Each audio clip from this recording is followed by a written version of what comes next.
las 12 en punto de la mañana, dejamos el hemiciclo principal y nos vamos al hemiciclo Raúl Porras. Sesión de la Comisión de Defensa del Consumidor. Se presenta la exalcaldesa de Lima, Susana Villarán, para que responda por la ejecución del proyecto Línea Amarilla, la negociación y suscripción del contrato Vías Nuevas de Lima y los cambios en las tarifas de peaje en ambos casos. Inicialmente iba a ser una sesión reservada, pero luego se acordó que sea pública. Los dejamos con eso, nos vamos al hemiciclo Raúl Porras. Él participó en las reuniones con los representantes de Odebrecht, Rutas de Lima. ¿Cuál fue el motivo por el que el señor Castro Gutiérrez fue quien presentó esta iniciativa privada ante el Consejo Municipal para la declaratoria de interés? ¿Tiene conocimiento si el señor Castro Gutiérrez tuvo una participación activa en las negociaciones para la suscripción de este contrato de concesión? De ser así, ¿esta participación fue solicitada por usted? Fue solicitada por la normatividad interna de la Municipalidad de Lima. El reglamento de organización y funciones le da a quien es gerente municipal, es un equivalente al jefe de gabinete, para decirlo de alguna manera, en el área ejecutiva, el tener una relación directa con quienes son los órganos ejecutores de las políticas, los órganos de línea, que son las gerencias. En este caso, evidentemente, de acuerdo al reglamento de organización y funciones, esa fue el poder presentar ante el Consejo Metropolitano lo que ha elaborado una de las gerencias a su cargo, que es la Gerencia de Promoción de la Inversión Privada, con presencia activa del gerente de promoción de la inversión privada, porque yo estuve en esa sesión, si mal no recuerdo. Tiene interrupción la congresista Aramayo. Saludando nuevamente a la señora exalcaldesa. Usted se está refiriendo al funcionario que fue el señor Prialeo Gas, en la última aseveración que hace, que todo pasó por la opinión de la Gerencia de Promoción de la Inversión Privada. Y si fue a este funcionario al que usted refiere, en la presentación que tiene el señor Prialeo Gas en la Comisión Lavajato, dice que respecto a las irregularidades del proyecto, sostuvo que el pago del peaje fue considerado más importante que la alcabala porque fue claramente dimensionado y poca priorización, había problemas con las cláusulas, con la compensación social que asumía la Municipalidad de Lima. A decir de este extracto, el señor Prialeo Gas, que en ese momento desempeñaba la gerencia de promoción de la inversión privada a la que usted acaba de aludir, no estaba muy de acuerdo con las decisiones que se tomaban en torno al proyecto. Para que responda, por favor. Si el gerente municipal en ese entonces no estuvo de acuerdo, debió plantearlo en su momento. No lo planteó en su momento. Él condujo todo el proceso de negociación que estableció el 11 de mayo del 2011, el 20 de mayo del 2011, la primera acta de acuerdo que contenía esos temas. Sobre los reajustes de peaje y la entrega de peaje en octubre del 2013, de acuerdo al cumplimiento del contrato del 2009 de concesión, el señor Prialé ya no era gerente municipal. Sobre... Continúe, congresista Aramayo. ¿Nunca se le informó a usted de ninguna observación que habría funcionado en el cargo del señor Ugaz o quien cumpliera sus veces desde la Gerencia de Promoción de Inversión Privada en torno a estas decisiones? Gracias, presidente. Para que conteste. Solo por su intermedio, señor presidente, la congresista Aramayo me hace una pregunta, pero me cuesta ubicarme en el marco temporal. Si el marco temporal estamos hablando del 2011, la persona responsable del Ejecutivo de la Municipalidad Metropolitana de Lima, es decir, el gerente municipal, era el señor Miguel Prialé Ugaz. Él, junto con el señor Diego Ferré, condujo la primera etapa de negociaciones con los representantes de la empresa LAMSAC OAS para llegar a los primeros acuerdos que luego se plasmarían en la adenda de febrero del 2013. Eso es. Él trabajó como gerente municipal todo el año 2011, esa fue su responsabilidad. Luego dejó de estar en esa capacidad y pasó a ser presidente de la empresa EMAPE durante un tiempo. Estas preguntas son relacionadas sobre su conocimiento con relación al reajuste de tarifas de peaje en los proyectos Línea Amarilla y Vías Nuevas de Lima. Fue informada oportunamente sobre los aumentos que se producirían en las tarifas de los peajes a consecuencia del acta del trato directo para el caso del proyecto Línea Amarilla y de adenda de bancabilidad para el caso del proyecto Vías Nuevas de Lima. Le voy a decir exactamente, si me deja un minuto, señor presidente, que tengo aquí exactamente mis notas. Yo he preparado esto de acuerdo a las preguntas que me alcanzaron, no a las 34 preguntas que usted ha preparado, pero lo he preparado con seriedad para poder darle respuesta. La entrega de peajes. La entrega de peajes, el trato directo. El trato directo es bien importante para entender la entrega de peajes y lo demás. El trato directo está contemplado dentro del convenio, del contrato del 2009. ¿Estamos? Está contemplado. Este proceso está estrictamente regulado en el contrato de concesión de noviembre del 2009, que fue firmado, como saben, en el segundo periodo de gobierno del alcalde Luis Castañeda Locio. Durante el primer semestre del año 2014, es importante, si me permite, un elemento de contexto para explicar por qué se llega al trato directo. Los concesionarios empezaron a plantear algunos posibles incumplimientos del concedente, el concedente Municipalidad Metropolitana de Lima, y estos incumplimientos ellos los plantearon en 6 puntos. 6 puntos. Algunos de ellos eran atendibles, como por ejemplo las demoras en el proceso de liberación de áreas para que el proceso constructivo continúe, las mayores compensaciones derivadas de la adenda del 13 de febrero del 2013, los mayores gastos generales en la construcción y la adecuación sísmica regulatoria de la construcción exigida. Habían otros 3 puntos que no les pareció a los órganos competentes que tenían asidero y que podían pasar a un arbitraje. De eso fui informada, por supuesto. Congresista Galván. Gracias, presidente. Con el saludo cordial a nuestra invitada y mis colegas congresistas. En varias intervenciones, la señora Villarán manifiesta que ella ha sido informada. De acuerdo a la ley orgánica de las municipalidades y de acuerdo a los instrumentos de gestión, el alcalde o el alcalde es responsable político y administrativo de la gestión. Entonces, yo quería preguntar a la señora Villarán si ella firmaba las resoluciones municipales que otorgaba la municipalidad o solamente era informada. En este caso, ¿el gerente hacía las veces del alcalde o es que usted firmaba como alcaldesa, la titularidad de los documentos? Segundo, si esto fuese así, ¿usted ha firmado el documento de la ampliación de la concesión de 30 años a 40 años a la empresa OAS? Tercero, ¿sabía usted de que el inicio del cobro del peaje iba a ser cuando hay un avance del 70% de la obra? Pero sin embargo, se adelantó a un 25%.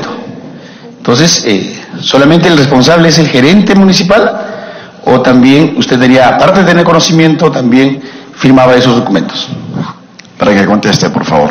El reglamento de organización de funciones le da al alcalde provincial, al alcalde distrital, justamente el liderazgo político del conjunto de la gestión para el cual ha sido elegido o elegida.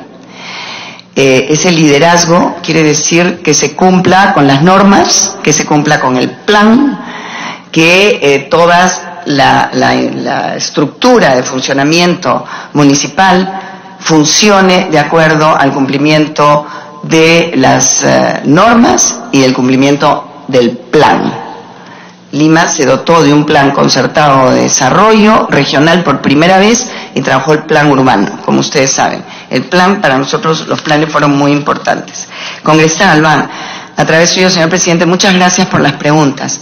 Los alcaldes no firman los contratos de concesión, los firman los responsables, en este caso, en el caso de Lima, que es el específico, yendo a la pregunta del congresista, señor presidente, era el gerente de promoción de la inversión privada, porque así se llama la gerencia, que según el reglamento de organización y funciones es la que debe conducir las negociaciones hasta la firma del contrato. A partir de allí hay otra institución de la Municipalidad de Lima, que es la que vigila que el contrato de concesión, es decir, el proyecto ya en concreto, se realice de acuerdo al contrato, que es Invermet. Son dos instituciones. Cada una de ellos, Invermet es un órgano desconcentrado de la Municipalidad de Lima, data desde su fundación desde la época de Velasco, si mal no recuerdo, y para darle a Lima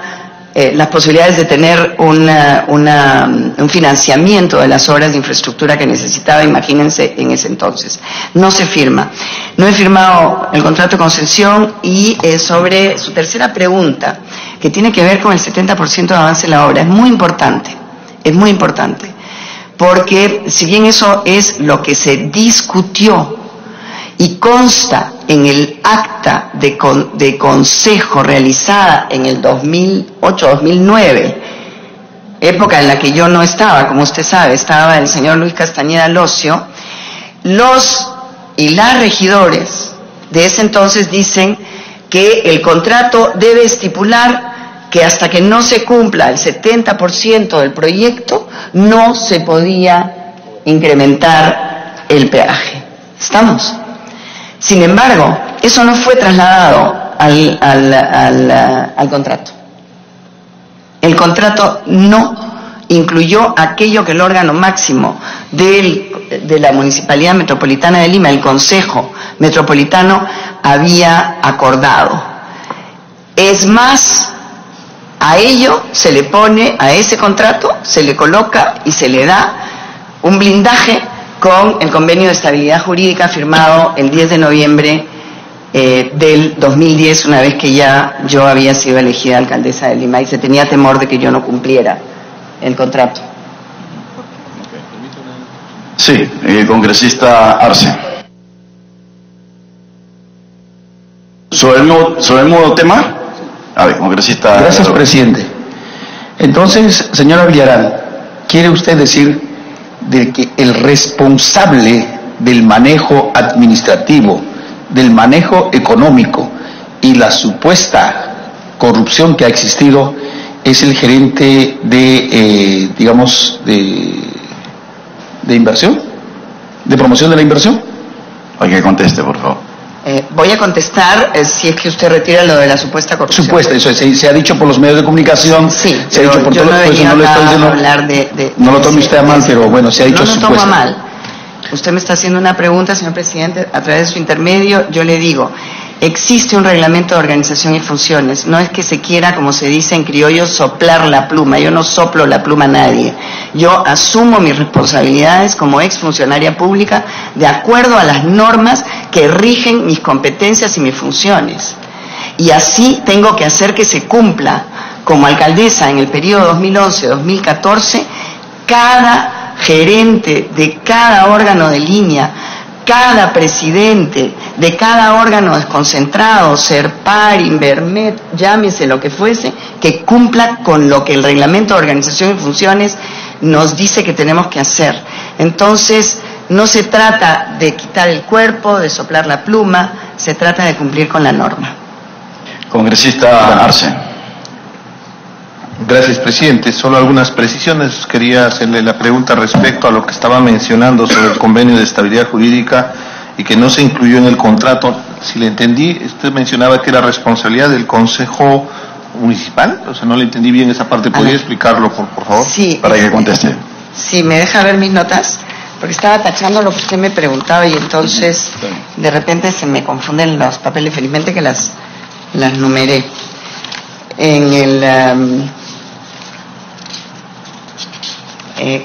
por su intermedio al congresista Arce le respondo lo siguiente. En la reunión de consejo en la cual se aprueba la entrega, o sea, de la obra a la empresa LAMSAC OAS por parte de la gestión de Luis Castañeda Locio en el 2009, en esa sesión de consejo donde se aprueba en el acta consta esa cláusula que es tan importante, que se cumpla el 70% del avance de obras para recién incrementar el peaje. Eso, congresista Arce, por intermedio suyo, señor presidente, no fue trasladado al texto del contrato de noviembre del 2009, o sea, la voluntad del Consejo no se trasladó al contrato que se firmó. Ese contrato se firma en noviembre del 2009, gestión Luis Castañeda Locio. Y en noviembre del 2010, yo no he ingresado todavía a ejercer mis funciones, en noviembre del 2010, me imagino, el temor de que yo no cumpliera con ese contrato, se le otorga estabilidad jurídica en la norma, ya les he dado, señor presidente, el número, pero lo tengo acá, fue materia del convenio de estabilidad jurídica y tributaria, firmado el 5 de noviembre del 2010, aprobado por resolución ministerial número 511-2010, Ministerio de Transportes y Comunicaciones 01. Este marco jurídico blindaba de alguna manera el contrato y la ejecución posterior del contrato. Pregunte, congresista Arce, para que... Sí, gracias, presidente. Entonces, tratando de entender, fue en el 2009 que en un acta se aprueba justamente el acuerdo para el tema de la estabilidad jurídica, tributaria y la inclusión de este 70% de incremento en el peaje que se debía haber trasladado al contrato. ¿Usted cuándo se entera de esta información? ¿Cuando hacen el proceso de la transferencia o ya cuando estaba en gestión? Cuando estábamos en la gestión. ¿Más o menos en qué periodo?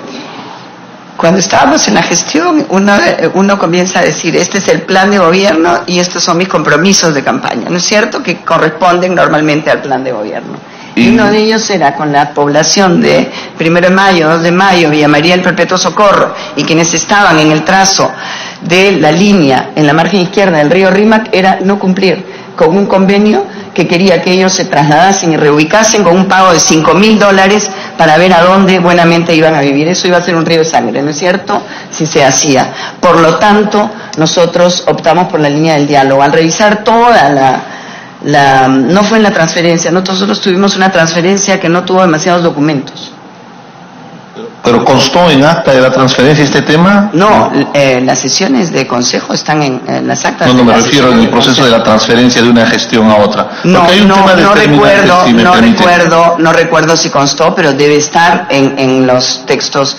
Lo que le puedo decir es que yo me entero de eso después de porque yo a través de la presidencia, señora, para que no sea un diálogo, por favor. Yo tengo dos preguntas que formularle para terminar. Sí, pero déjeme decirle esto. Tengo dos preguntas relacionadas al aumento de las tarifas. Así que continúe usted, por favor, congresista Arce. No, le agradezco, presidente, porque era importante hacer el hilo conductor de la pregunta, porque venía la última pregunta que considero que es muy importante. ¿Qué acciones tomó usted cuando se enteró de toda esta información legal de del convenio de estabilidad jurídica tributaria, de este incremento y que no se incluyó en el contrato? ¿Qué acciones concretas usted asumió dentro del municipio frente a esta situación, que evidentemente era en perjuicio del municipio? Para que conteste, por favor.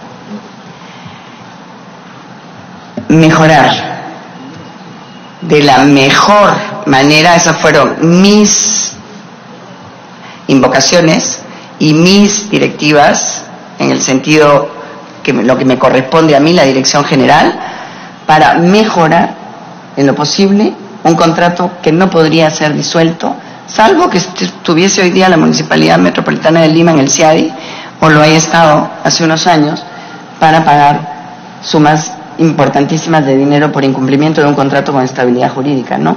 Entonces no había manera de resolver ese contrato con estabilidad jurídica que, mejorando aspectos sobre los cuales ya me he referido, incrementar las compensaciones, permitir que se realicen, solicitar el 7% de retorno del peaje, ¿no?, a la municipalidad para que las haga las obras de infraestructura de MAPE, entre otros que ya nombré, ¿no? Congresista Aramayo. Muchas gracias, presidente. El tema no es, desde mi perspectiva, este acuerdo de convenio no tributario, sino de estabilidad jurídica, a ser celebrado por el Estado peruano con la empresa Línea Amarilla, que es de noviembre del año 2010, no como dicen 2009, ha sido publicado en Lima domingo 7 de noviembre del año 2010, y la precisión es para el parlamentario, que dice tres cosas. Artículo primero: aprobar el convenio de estabilidad jurídica a ser celebrado entre el Estado peruano y el Ministerio de Transportes y Comunicaciones y Proinversión con la empresa Línea Amarilla SAC. El tema, desde mi perspectiva, pasa por lo que dice, presidente, el señor Diego Martín Ferrer Murgia. El 1 de noviembre del año 2017, el ex gerente municipal del área de promoción de la inversión privada declara ante este Congreso de la República que él se reunió con la señora Cecilia Blum cuando ésta era asesora del AMSAC. El ex gerente de promoción de la inversión privada, el señor Ferrer Murgia, reconoce ante la Comisión Lavajato que la señora exalcaldesa Susana Villarán, que ahora nos acompaña, le ordenó romper el contrato de concesión del proyecto Línea Amarilla, lo que desembocó con la firma de un acta de acuerdo. No es el tema del contrato ni la estabilidad jurídica que mal quieren enredar, presidente. Acá tiene que ver con romper precisamente el contrato de concesión del proyecto Línea Amarilla, lo que desemboca en la firma de un acta de acuerdo. ¿Y qué dispone esta acta de acuerdo? Ampliar el plazo de concesión de 30 a 40 años y eliminar la obligación de construir un metropolitano en la vía de evitamiento. Este documento, presidente, fue firmado el 20 de mayo del año 2011 por Ferrer Murgia y el entonces gerente municipal, del que ya nos hemos ocupado hace unos minutos, el señor Prialeo Ugaz, a nombre del Consejo Metropolitano. Y por eso de repente la señora alcaldesa dice: yo no firmo. Y es real. Firman los funcionarios a los que se ha puesto para que cumplan este papel a nombre del Consejo Metropolitano. ¿Y con quién lo firma? Con Alfredo de Asís Robeiro a nombre de Ogas, André Gavinia Bianchi por Línea Amarilla, y un paquete de cláusulas que terminó incorporando a las obras ediles al proyecto Río Verde, que después, como nos ha comentado en los antecedentes la señora Villarán, se rebautiza como Vía Parque Rímac, porque hablaba de recuperar espacios públicos.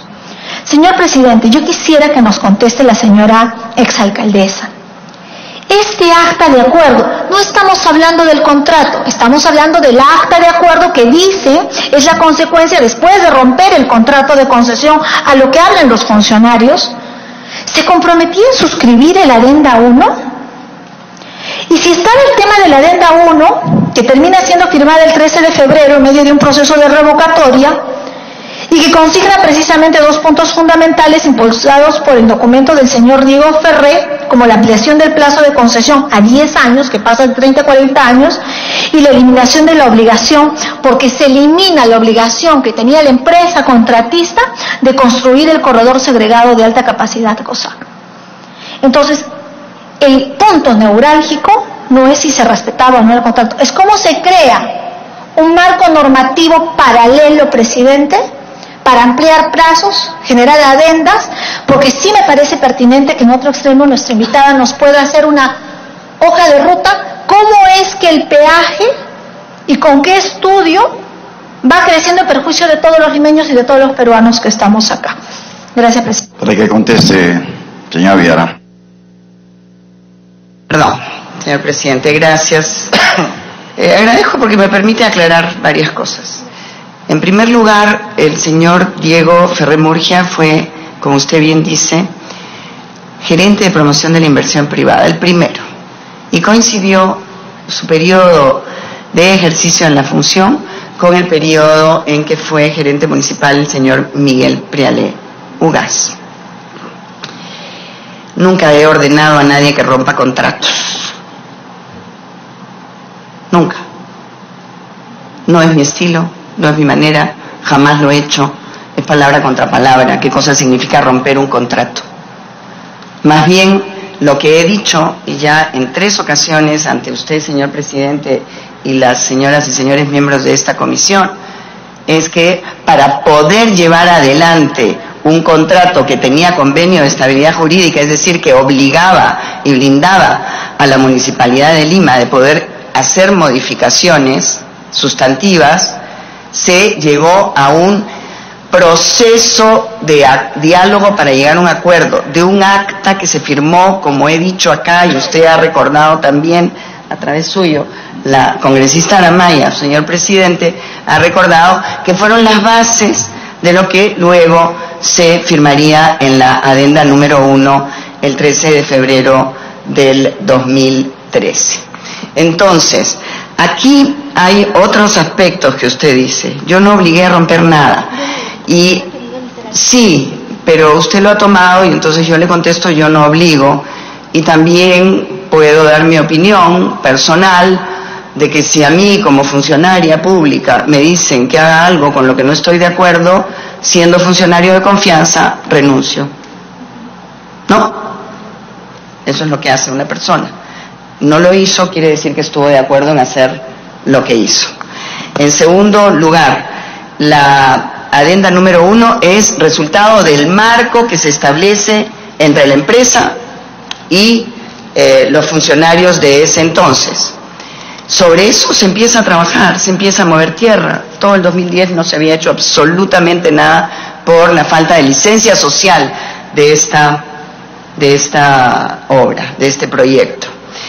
Sí existió una serie, he dicho, pero me obliga su pregunta a repetir todo lo que fue incluido en la adenda, porque usted se ha mencionado al corredor, al COSAC o BRT, y lo calificó como... No, yo he dicho que, ¿me está preguntando? Sí, a través suyo, señor presidente, disculpe. ¿Me está preguntando? Sí, ¿cómo lo calificó al BRT? ¿De alta? Congresista Aramayo. Yo no tengo ningún problema de a la señora invitada hacerle las precisiones que estime conveniente, señor presidente, pero debo contextualizar que la invitada ha sido convocada a esta comisión investigadora para dar algunas respuestas respecto a su responsabilidad en el tema de Línea Amarilla. Y sí, también le agradezco la precisión que me pide, porque es eso, ¿no? Una precisión. He leído literalmente lo que dijo en aquel entonces un funcionario que la exalcaldesa nombró. Y por eso tendrá que, si hizo, si no renunció, es un tema que desconoce esta comisión, señor presidente. Pero lo nombró, y ese nombramiento, presidente, además fue cuestionado en otras comisiones de este Congreso. Cuando un parlamentario, como el señor Víctor Andrés García de la UNDE, le dice cómo el señor Diego Ferré fue colocado en el cargo de jefe del área de promoción de inversión privada porque él venía del distrito de Cañete y mucha experiencia no tenía. Entonces, son decisiones que yo no puedo explicar. Y sí, lo que hago es citar una declaración ante el Congreso que se da en fecha 1 de noviembre de 2017. ¿Quién aduce? El señor Diego Martín Ferré Murgia, cuando dice que se le ordenó romper tales acuerdos. Y respecto a la ampliación del plazo de concesión de 10 años y la eliminación de obligación de construir en el corredor segregado de alta capacidad COSAC, estas serían algunas de las consecuencias que aduce el señor Ferré Murgia en perjuicio en el marco del acta de acuerdo. Las precisiones. Para que conteste, por favor. Sí, gracias, señor presidente. Las obras complementarias del cuarto carril de la vía de evitamiento son las que tienen que ver con justamente la eliminación del COSAC y la construcción de parte del concesionario de un carril de ida y un carril de vuelta en el trazo de la vía de evitamiento. No existía en el momento en que nosotros llegamos a la gestión un proyecto de COSAC, es decir, de BRT completo. No basta dejar un carril segregado para que después la municipalidad gaste 100 millones de dólares o más en un proyecto de concesión, en armar todo el proceso de construir las estaciones, etcétera, porque todo eso es dinero municipal. No existía ningún proyecto de estudio de ingeniería que eso está, y de eso da cuenta Protransporte, que es el encargado de esa situación. De eso dio cuenta en su momento. ¿Qué es lo que se planteó? Se planteó algo que probablemente las personas, ya que ustedes han hecho esta sesión pública, yo les respondo a ustedes, pero están los medios de comunicación a través de los cuales las personas se enteran de las cosas y del trabajo de esta comisión tan importante. Las personas no conocen que recién a inicios, para hablar de metropolitanos y de BRTs y de COSACs, recién a inicios del 2015, el metropolitano actual, el único que tenemos, llegó a su punto de equilibrio, es decir, llegó a la fase de preinversión con 700,000 viajes diarios. Fue un trabajo bárbaro al que nosotros encontramos con 280,000 viajes para llevarlo a cerca de 650,000. ¿Por qué se prefirió tener un carril de ida y uno de vuelta? No para privilegiar a los automóviles privados de una persona que va en su carro, va a una vía expresa y paga su peaje porque ocupa espacio, ocupa vía y paga peaje. No, sino para privilegiar el corredor número 1, que privilegiaba a las clases populares de nuestra ciudad, a los más pobres, 70 de los cuales de la población de Lima usan transporte público, y tener un corredor que realizara con inversión exclusivamente privada de los empresarios del transporte y sus consorcios, un corredor que movilizara 900,000 viajes al día. La pregunta que yo me hago es por qué se dejó sin efecto en la gestión que continúa la nuestra ese corredor tan importante. ¿Por qué se dejó? Porque viajes muchos más que el COSAC y las personas que van pagando mucho menos que lo que se paga en el metropolitano. Esa es una de las deudas que tenemos con la ciudad de Lima y con esa zona.